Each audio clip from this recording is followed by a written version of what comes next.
Hello, my name is Forrest Ryan and I am a local realtor here with Caudill Banker with the Patrick O'Connor team, and we are here with...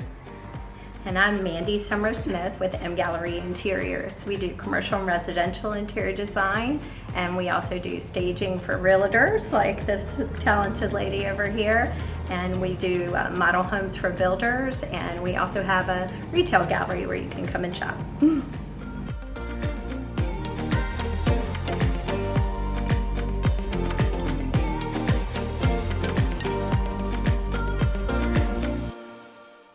Extraordinarily amazing at what she does, and she has been in the game actually 13 years now. Yes, absolutely. We've been in business for 13 years, and we've been pushing staging and the importance of it for probably about 7 years now.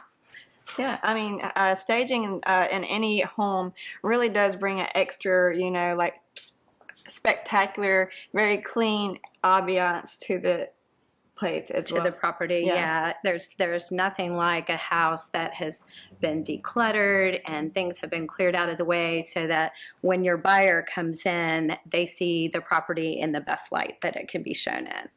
Yeah, so we were just talking earlier about some things that you can do to actually, as a homeowner yourself, start staging.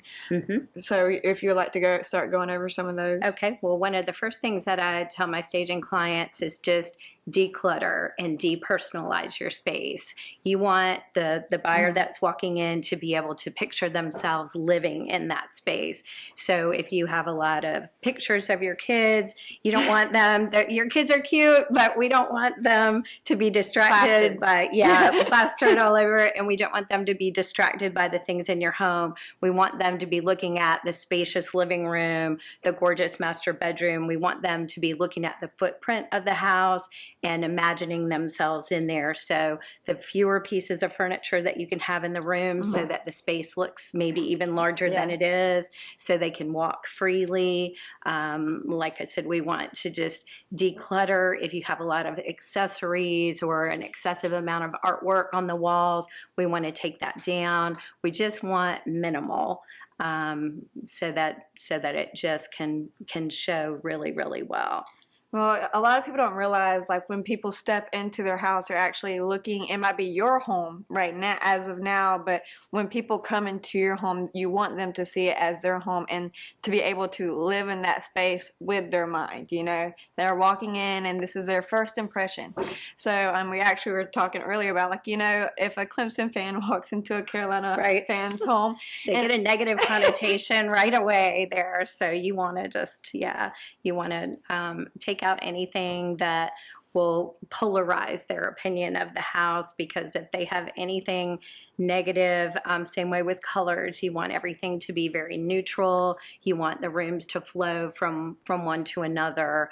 And if you have bright, bold colors on the wall, sometimes I'll suggest maybe doing a neutral color. If someone walks into a purple dining room and they hate purple, then again, the purple, they can easily paint it, but people don't like to buy a project. I say they want to, especially with HGTV and the advent of those sorts of home shows, they want it to look picture perfect when they walk in. And so if it's not, then automatically they're like, next. So we want it to show at its absolute best. Well, I don't think people know colors play such important, like, in your mood and stuff, but it also, people, like, going over towards home buying, people don't know that, like, colors, gray, like, agreeable gray. Agreeable gray, repose gray, that's what's trending right now. And people want to see what is in style right now. They don't want to walk into a house that's dark and burgundy with heavy velvet drapes that are in the light. We want to make sure we optimize the natural light in the home, because that always makes it feel better, look better. Yeah, and the cool thing about staging too, it just brings another essence of leveling to your house. It pretty much puts your house on a pedestal, and it just opens it up. And a lot of people do love that open, fresh, clean look right now. Absolutely. Even if a house is a little bit older or does need a little bit work, if you put it on a pedestal, it still has good bones. And you can still maybe work out the kinks, but you Absolutely. give it that option too. So which is Yeah, nice. we want to show it at the absolute pinnacle of what it can look like there. So that's why sometimes, even when I staged my own personal home, I had raised kids and dogs. And so I got everything out and I brought in all new furnishings, artwork, accessories. So it just looked fresh and clean, fresh coat of paint on the walls, anything like that that you can do. And whatever amount of money that you put into staging, I guarantee you will get so much more back out of it in your asking price.